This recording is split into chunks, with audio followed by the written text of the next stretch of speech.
বিসমিল্লাহির রহমানির রহিম। আসসালামু আলাইকুম রহমতুল্লাহি ওয়া বারাকাতুহু। দশমিক বিডি চ্যানেলের পক্ষ থেকে তোমাদের সবাইকে স্বাগতম। আজ আমি দশম শ্রেণীর উচ্চতর গণিতের চ্যাপ্টার 8 উদাহরণ 23 নাম্বার যে অঙ্কগুলো আছে সেগুলো করাবো। দেখো, এই অঙ্কগুলো করতে গেলে আমাদের চতুর্ভাগ সম্পর্কে ধারণা থাকা খুবই দরকার। তোমরা যারা চতুর্ভাগ সম্পর্কে খুব বেশি ভালো জানো না, আমার চ্যানেলের প্লে লিস্টে দেখো, চতুর্ভাগ নিয়ে আমার ক্লাস আছে। ইনশাল্লাহ তোমরা যদি ক্লাসগুলো ঠিকমতো করো, চতুর্ভাগ নিয়ে তোমাদের আর কোনো সমস্যা থাকবে না। আচ্ছা, এখানে আমি তোমাদের এই অঙ্কগুলো করার জন্য চতুর্ভাগ নিয়ে শর্টকাট কিছু আলোচনা করব। তোমরা একটু দেখো, আর বিস্তারিত তো জানার জন্য অবশ্যই আমার ক্লাসটা করো, ঠিক আছে? তাহলে দেখো, আমরা চতুর্ভাগ আগে জানবো। চতুর্ভাগ জানার জন্য এই রকম প্রথমত সবার আগে দুটো রেখা আঁকতে হবে, ঠিক আছে? তাহলে এইটাকে বলতেছি এক্স আর এটাকে বলতেছি এক্স ড্যাশ। তাহলে এইটাকে বলতেছি ওয়াই আর এটাকে বলতেছি ওয়াই ড্যাশ। তাহলে এইটা হচ্ছে 1 নাম্বার চতুর্ভাগ, ঠিক আছে? এইটাকে বলবো আমরা হচ্ছে অল পজিটিভ। All positive. আর এইটাকে বলতে হচ্ছে 2 নাম্বার চতুর্ভাগ। তাহলে এই ঘরে থাকবে হচ্ছে সাইন আর কোসেক, SEC কোসেক। এইটাকে বলবো হচ্ছে 3 নাম্বার চতুর্ভাগ। এই ঘরে থাকবে ট্যান কট, ট্যান কট। আর এইটা হচ্ছে 4 নাম্বার চতুর্ভাগ। এখানে থাকবে হচ্ছে কস সেক, ঠিক আছে? তাহলে দেখো, এগুলো সবগুলোই কিন্তু এটা অল পজিটিভের ঘর, কিন্তু সাইন এবং কোসেক যখন 2 নাম্বার ঘরে থাকবে এরাও কিন্তু পজিটিভ। ট্যান এবং কট এরাও যখন এই ঘরে থাকবে এটাও হচ্ছে পজিটিভ। কস এবং সেক এরা যখন 4 নাম্বার ঘরে থাকবে এরাও হচ্ছে পজিটিভ। কিন্তু এই 6টা এরা নিজেদের ঘর ব্যতীত, মানে এখন যে ঘরে অবস্থান করতেছে সেই ঘর ব্যতীত অন্য যে কোনো ঘরে গেলে ঋণাত্মক চিহ্ন ধারণ করবে। সেটা কিভাবে আমরা একটু পরেই দেখব। তাহলে এখান থেকে এইটাকে বলতেছে আমি 90 ডিগ্রি, অথবা বলতে পারি হচ্ছে π/2। পাইয়ের মানে 180, 180কে 2 দ্বারা ভাগ করলে 90 ডিগ্রি হয়। এটা হচ্ছে 90 ডিগ্রি। 90 যোগ করলে কত হয়? 180, অথবা শুধু পাই, ঠিক আছে? তার সঙ্গে আবার যদি 90 যোগ করি তাহলে আমরা এটা লিখব 270, অথবা 3π/2। 3π/2 মানে 180কে 3 দ্বারা গুণ করে 2 দ্বারা ভাগ করলে 270 হয়ে যাবে। আবার এটার সাথে 90 যদি আমি যোগ করি তাহলে সেইটাকে বলবো হচ্ছে 360 ডিগ্রি, অথবা হচ্ছে 2π, ঠিক আছে? তাহলে এগুলো হচ্ছে আমাদের চতুর্ভাগের ঘর। তাহলে এখন দেখো, আমি যদি একটা মান নেই, যেমন sine theta 90 degree plus theta. আমি খুব শর্ট করে বলতেছি, দেখো আমার কথাগুলো খুব ভালো করে শোনো। এই যে ডিগ্রিটা আছে, এই ডিগ্রিটা দিয়ে দেখতে হবে তোমাদের ফাংশনটা কোন ঘরে আছে। তাহলে 90 ডিগ্রি, এই যে 90 ডিগ্রি, তার মানে 1 নম্বর ঘর আছে। আর একটা জিনিস তোমাকে মনে রাখতে হবে, 1 নাম্বার আর 3 নাম্বার ঘর, এই দুইটা হচ্ছে পরিবর্তনশীল, ঠিক আছে? তাহলে 90 ডিগ্রি আছে, তাহলে এইটা হবে পরিবর্তন। তাহলে আমি এখানে বলতেছি 1 নাম্বার অবলিক হচ্ছে 3 নাম্বার, অথবা 90 ডিগ্রি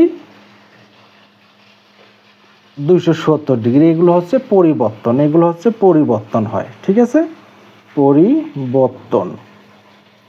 তাহলে এগুলো থাকলে পরিবর্তন হয়। কেমন পরিবর্তন হয়? সাইন থাকলে কস হয়, কস থাকলে সাইন হয়, ট্যান থাকলে কট হয়।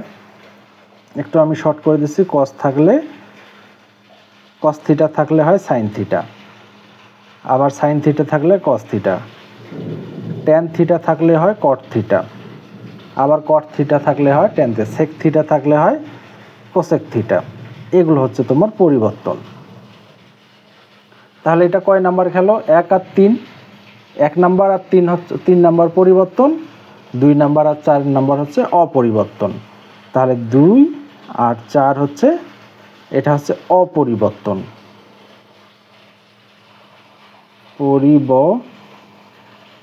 অপরিবর্তনের ঘর। এটা অপরিবর্তন কেমন? যা আছে তাই থাকবে।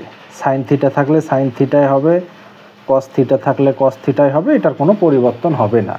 তবে আরেকটা কথা মনে রাখো, কস এবং সেক এর সামনে এইরকম মাইনাস থাকলে এটা উঠে যাবে, কস থিটা হবে। অনুরূপ সেক থিটার সামনে মাইনাস থাকলে ওইটাকে আমরা সেক থিটাই বলবো। ঠিক আছে, এই কন্ডিশনগুলো তোমাদেরকে মনে রাখতে হবে। বিস্তারিত জানার জন্য অবশ্যই আমার ভিডিওটা দেখে আসো ইনশাল্লাহ। তাহলে এখন দেখো আমি এখানে কি বললাম তোমাদেরকে, 90 ডিগ্রি, 90 ডিগ্রি থাকলে ফাংশনটা যা আছে পরিবর্তন হবে। সাইন থাকলে কি হবে? কস, কস থাকলে সাইন, একই কথা। তাহলে এখানে লিখবো, দেখো সাইন থাকলে হবে কস থিটা। এখন প্লাস থিটা, এখান থেকে এখানে চলে গেল কত? 90 ডিগ্রি, তাই না? প্লাস থিটা, তার মানে 90-র সাথে কিছু পরিমাণ যোগ হলো, তার মানে 2 নম্বর ঘরে চলে আসলো। 2 নম্বর কার ঘর দেখো তো? সাইন এবং কোসেকের ঘর। মূল ফাংশনটা কার ছিল? সাইনের ছিল। তাহলে এটার চিহ্নের কোনো পরিবর্তন হবে না। ঠিক আছে, আশা করি তোমরা বুঝতে পারছো। দেখো এখানে তোমাকে প্রথমে দেখতে হবে পরিবর্তন কিনা, তারপর প্লাস থিটা না মাইনাস থিটা। প্লাস থিটা থাকলে যে ঘরে ছিল তার সেই ঘরে আর থাকবে না, পরের ঘরে যাবে। ঠিক আছে, আমি আবার দেখাচ্ছি, আর একটু দেখো, সাইন 180 প্লাস থিটা দেখাচ্ছি। সবার আগে দেখো 180 পরিবর্তন কিনা। 180 জোর ঘরে আছে, 2 নম্বর ঘরে। 2 নম্বর ঘর হচ্ছে অপরিবর্তন। ঠিক আছে, এটা পরিবর্তন হবে না। সাইন থিটা থাকলে সাইন থিটায় থাকবে, আমি সাইন থিটা লিখলাম। ঠিক আছে, এখন প্লাস থিটা দেখো, এখান থেকে 90, এখান থেকে 90, 90 90 180, যেহেতু প্লাস আছে 3 নাম্বার ঘরে চলে আসলো। 3 নাম্বার ঘরে কে কে থাকে? ট্যান থাকে আর কট থাকে। এটা ফাংশনটা কিসের ছিল? সাইন। সাইন অবস্থান করতেছে 2 নাম্বার ঘরে, চলে আসলো কয় নাম্বারে? 3 নাম্বারে। তাহলে চিহ্নের পরিবর্তন হবে, এখানে একটা মাইনাস হবে। ঠিক আছে, আশা করি তোমরা বুঝতে পারছো। ঠিক, আমি যদি সাইনের আর একটা দেখি, যেমন সাইন 80-র পর 270 প্লাস থিটা। দেখো 270 প্লাস থিটা, তাহলে 270 পরিবর্তন কিনা বলো তো? 3 নাম্বার ঘরে 270 থাকলে পরিবর্তন হয়। তাহলে পরিবর্তন কি হবে? Cos theta. সাইন থাকলে কি হয়? Cos theta. 270 দেখো 90 degree, 90 degree 180 degree, 270 plus theta থাকলে 3 নাম্বারে ঘর। 3 নাম্বারে কে থাকে বলো তো? 3 নাম্বারে থাকে কস আর সেক। এটা ফাংশন ছিল সাইন। সাইন কয় নাম্বার ঘরে থাকার কথা? 2 নম্বর, সে অন্যের ঘরে গেছে, ওই জন্য এখানে মাইনাস। ঠিক আছে, আশা করি তোমরা বুঝতে পারতেছো। অনুরূপভাবে যদি আমি যে কোনো একটা দেখি, যেমন টেনের ক্ষেত্রে দেখো, টেন আমি বলতেছি এখানে মনে করো 360 মাইনাস থিটা। তাহলে 360 বলতেছি আমি কয় নাম্বার ঘর? 4 নাম্বার ঘর। 4 নাম্বার ঘর পরিবর্তন না অপরিবর্তন বলো তো? 4 নাম্বার ঘর হচ্ছে অপরিবর্তনের ঘর। তাহলে যা আছে তাই থাকবে, অপরিবর্তন হলে যা আছে তাই, টেন আছে টেনে হবে। তাহলে 360, 90, 180, 270, 360, আর মাইনাস হলে যে ঘরে আছে ওই ঘরেই থাকবে। তাহলে এটা কার ঘর বলো তো? কস সেকের ঘর। এটা কার ফাংশনটা কিসের? টেন। টেন থাকে 3 নাম্বার, এখন অবস্থান করতেছে কত? 4-এ, ওই জন্য এখানে হবে মাইনাস। ঠিক আছে, আশা করি তোমরা বুঝতে পারছো।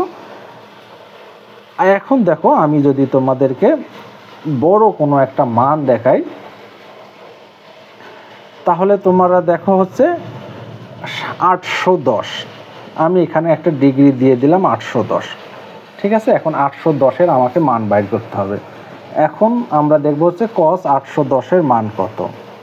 এখানে হচ্ছে cos 810, এখানে মান দিলাম হচ্ছে cot 810 ডিগ্রির মান হচ্ছে তোমার 0। তাহলে এটার মান কত আসবে? 0। তাহলে আমি এখন হাতে বাইর করে দেখাচ্ছি এর মানটা 0 আসে কিনা। কারণ আমরা সাধারণত 0 থেকে 90 ডিগ্রির মধ্যে মান জানি, কিন্তু 810-এর মান জানি না। সেইটা আমরা কিভাবে জানবো? এবং চতুর্ভাগ যদি জানা থাকে তাহলে সেই মানটা বাইর করা সম্ভব। দেখো তোমাদের হয়তো বা একটু শব্দ হতে পারে, কারণ এখন বৃষ্টি হচ্ছে তো ওই জন্য একটু বৃষ্টির শব্দটা আসতে পারে। দেখো 810, আমাদের চতুর্ভাগগুলো কত ডিগ্রি করে বলো তো? সবগুলো 90-90 করে, ওই জন্য 810কে আমি 90 দিয়ে ভাগ করব। কসটা কসে রাখবো, 810কে 90 দিয়ে ভাগ করলে তো কত হয়? 810 ভাগ হচ্ছে 90, একবারে 9। তাহলে এখানে আমি লিখতেছি 90 গুণন 9। তাহলে এখানে আমাকে থিটা তো লাগবে। আমরা যতগুলো এখন 2-4টা যেটা করলাম, দেখো 270 প্লাস থিটা, 360 মাইনাস থিটা, ওই রকম কোনো কিছু লাগবে। যেহেতু এটা পূর্ণ ভাগ করে পূর্ণ সংখ্যা হয়ে গেছে, আমি এখানে তাহলে 0 নিয়ে নিলাম। ঠিক আছে। 9 নাম্বার বিজোড় ঘর, দেখো তো 1 আর 3 হচ্ছে তোমার পরিবর্তন, তাহলে এখানে কস আছে, কি হবে? সাইন।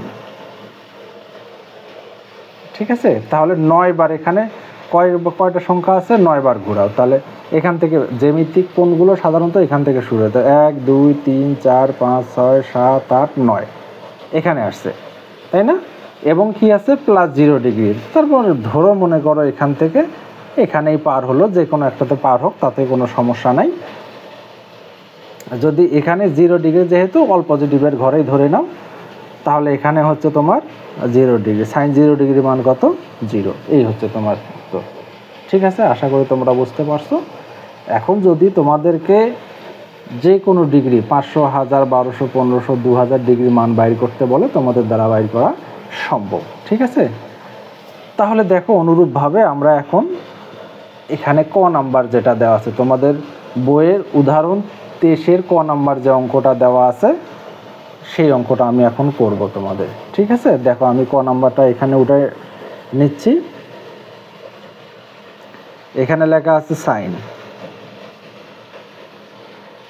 10 পাই,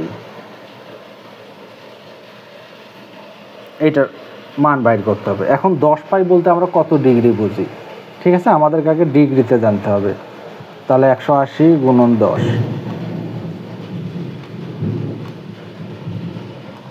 180 গুণন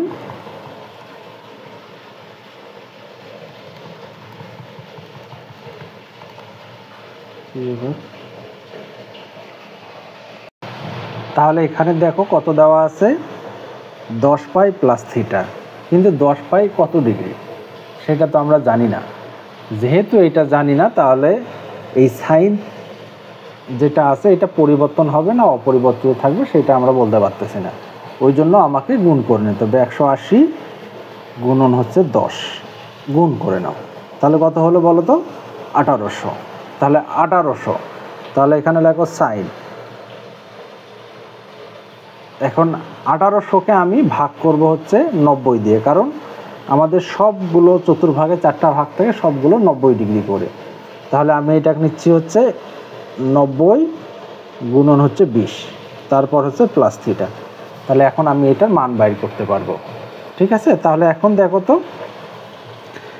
এই যে 20 ঘর যেটা আছে, তাহলে আমরা চতুর্ভাগে যাব এখন। দেখো তাহলে 1 2 3 4, এখানে আসলে 4 ঘর, তাহলে একবার ঘুরে আসলে 4, দুইবার ঘুরে আসলে 8, তিনবার ঘুরে আসলে 12, চারবার ঘুরে আসলে 16, 5 বার ঘুরে আসলে 20। এখানে 5 বার ঘুরে আসলো, তাহলে এখানে 20 ঘর। তাহলে এখনো কোথায় আছে দেখো তো? জোর ঘরে আছে না বিজোড় ঘরে আছে? জোর ঘরে আছে। জোর ঘরে থাকলে অপরিবর্তন থাকে, সাইন থিটাই থাকে। তাহলে প্লাস থিটা, প্লাস থিটা হলে এই ঘরে চলে গেল না, আবার 5 নাম্বার ঘরে গেল। চিহ্নের কোনো পরিবর্তন হবে না। এটা হচ্ছে অল পজিটিভের ঘরে, এখানে কোনো চিহ্নের পরিবর্তন হয় না। এটা হচ্ছে আমার উত্তর। ঠিক আছে, আশা করি তোমরা বুঝতে পারছো। তোমাদের এখানে যে ডিগ্রিটা আছে তোমরা সেটা পরিবর্তন করে নেবে। তোমরা চাইলে পাইয়েও রাখতে পারো। তাহলে আমি শুধু এখানে কি করব, এই 90টাকে 90-এর পরিবর্তে π/2 গুণন 20 দিলে হয়ে যাবে। ঠিক আছে। তাহলে একই কথা, এই যে এইটা কাটলে দেখো 10 পাই চলে আসতেছে। ঠিক আছে, আশা করি তোমরা বুঝতে পারছো।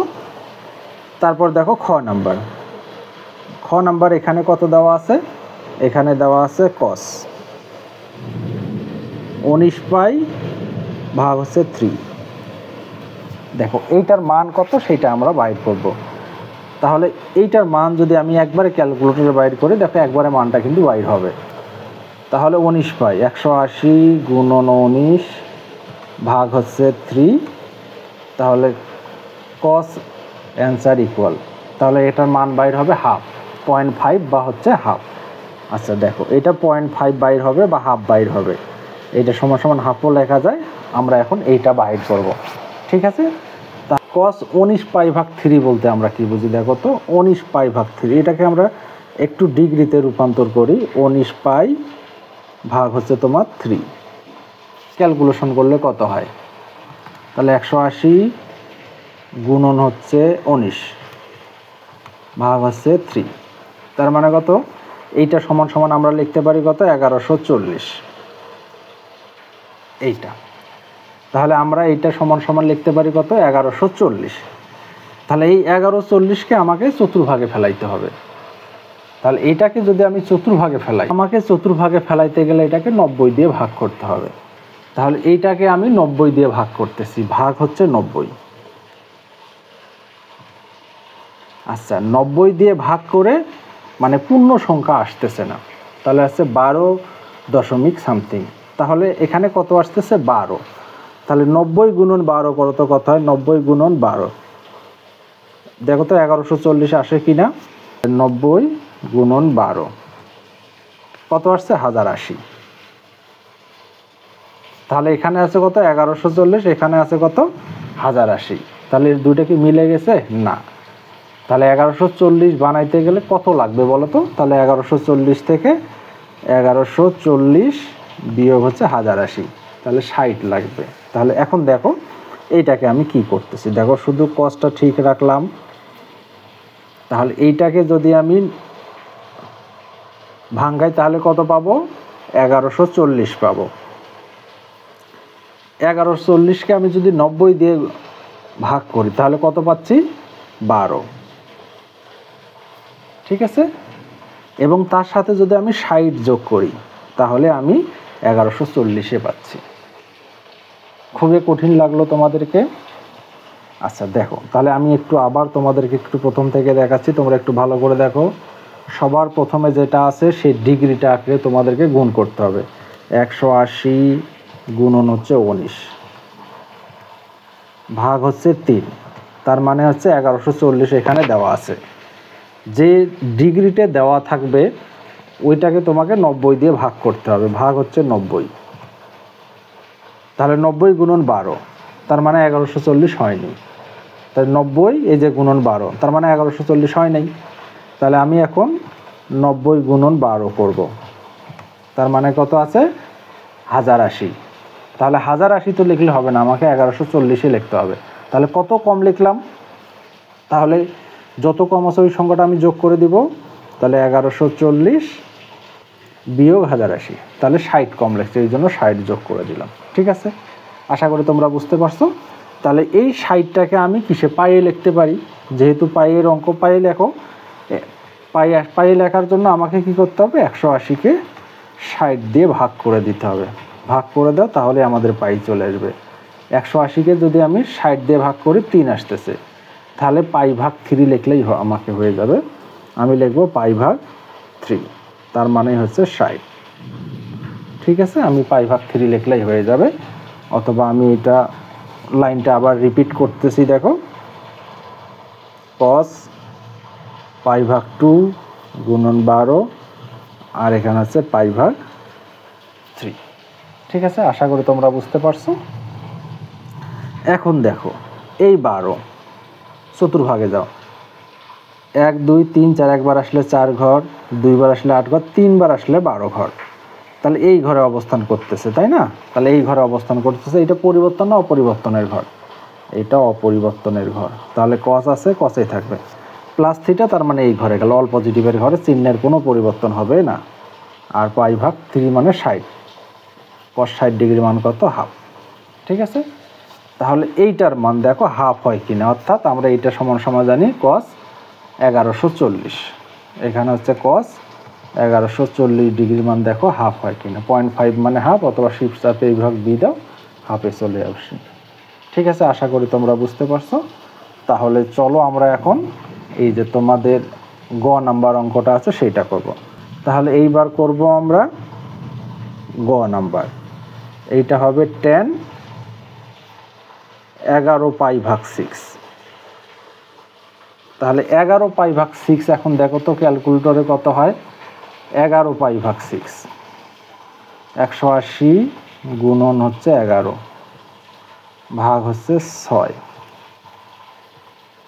330। তাহলে 330কে যদি আমি 90 দিয়ে ভাগ করি, 330 টেনটা আগে লেখো, 330কে আমি 90 দিয়ে, যে মানটাই বাইর হবে সেটাকে আমি 90 দিয়ে ভাগ করব, ঠিক আছে। তাহলে 90 π/2 মানে 90 গুণন হচ্ছে 3। তাহলে 90 দিয়ে ভাগ করে আমাদের কিন্তু 330 আসে নাই, তাহলে এখানে আসছে 3 ঘর। তাহলে 90 গুণন 3 দেখো তো কত হয়। আর আমার আসছে 270, আমাদের আসছিল কত 330। তাহলে কত 60 বাকি আছে, প্লাস যদি আমি 60 করে দেই তাহলে π/3। তাহলে আমার এটা সমান সমান 330 হয়ে যাচ্ছে, ঠিক আছে। আশা করি তোমরা বুঝতে পারছো, অথবা তোমরা এটা লসাগু করে দেবো, আগেরটাই মিলিয়ে যাবে, ঠিক আছে। এখন দেখো এটা হচ্ছে 3 নাম্বার ঘরে আছে, চতুর্ভাগে বসায় দাও, 1 নাম্বার 2 নাম্বার 3 নাম্বার। 3 নাম্বার কার ঘর? 1 2, পরিবর্তন না অপরিবর্তন? পরিবর্তন।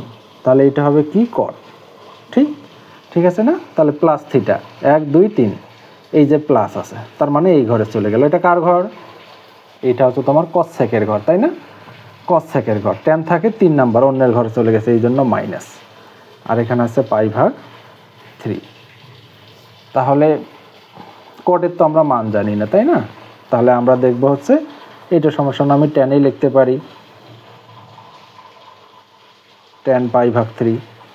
tan 60 ডিগ্রি মান কত বলো তো? tan 60 ডিগ্রি মান √3। তাহলে cot 60 ডিগ্রি মান হচ্ছে 1/√3, ঠিক আছে। এইটাই হচ্ছে আমাদের উত্তর। আশা করি তোমরা বুঝতে পারছো। এখন দেখো আমি তোমাদেরকে এইটা বাইর করে দেখাচ্ছি। tan 330, এটা সমান সমান 330 না। তাহলে এখানে tan 330 মাইনাস 5.77 সামথিং। তাহলে এইটাই দেখো তাই আসবে চলে 1/√3, 0.53, মাইনাসটা তো আমি দেইনি, ঠিক আছে। আশা করি তোমরা বুঝতে পারছো। তাহলে এখন দেখো তোমাদের গ নাম্বার কি অঙ্কটা আছে, আমি এখন সেইটা দেখব। গ তো হয়ে গেল, এখন হচ্ছে ঘ। এখানে ঘ নাম্বার একটা অঙ্ক দেওয়া আছে, cot θ - 9π/2। তাহলে এখন দেখব ঘ, θ মাইনাস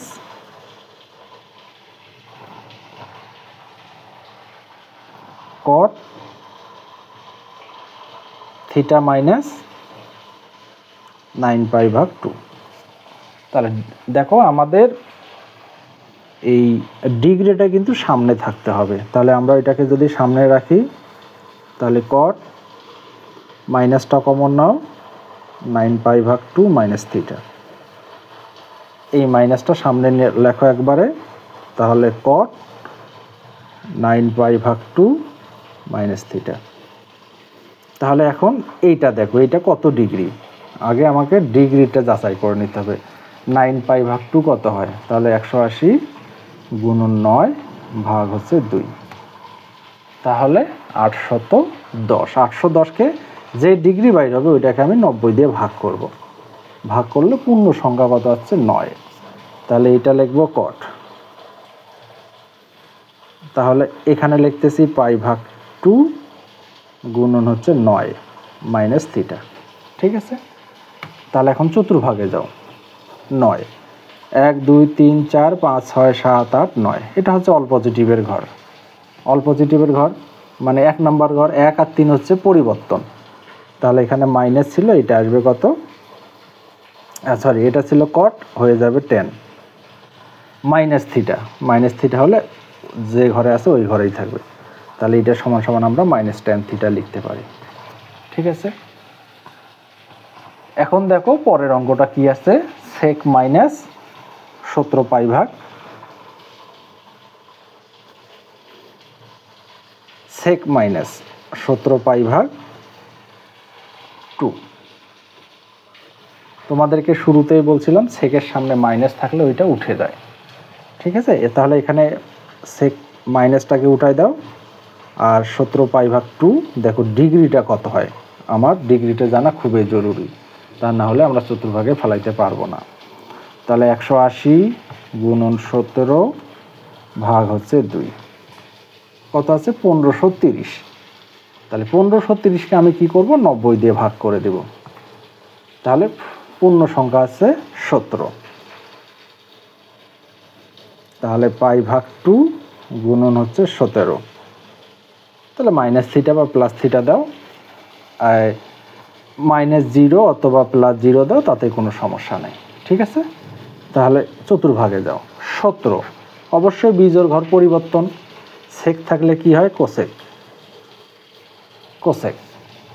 তাহলে 17 বার যাও, এখানে 4 বার আসলে, একবার আসলে 4, 2 বার 4 4 16, 4 বার আসছে 16 -θ এই ঘরে অবস্থান করতেছে। এটা কার ঘর? সেক কোসেকের এই ঘর, ঠিক আছে। সেক কস আর সেকের ঘর, তাহলে চিহ্নের কোনো পরিবর্তন হবে না, 0 ডিগ্রি। তাহলে সাইন 0 ডিগ্রির মান হচ্ছে 0, তাহলে কোসেক 0 ডিগ্রির মান হয়ে যাবে তোমার ইনফিনিটি, ঠিক আছে। আশা করি তোমরা বুঝতে পারছো। তাহলে এগুলো যদি তোমরা ভালো করে বুঝে থাকো, তাহলে তোমাদের এই অধ্যায়ের অঙ্কগুলো করা তোমাদের জন্য অনেক সোজা হয়ে যাবে। ধন্যবাদ সবাইকে, ভালো থাকো। এর পরের ভিডিওটা আমি এই অধ্যায়ের অঙ্ক দিয়ে শুরু করব। আসসালামু আলাইকুম ওয়া রাহমাতুল্লাহি ওয়া বারাকাতুহু।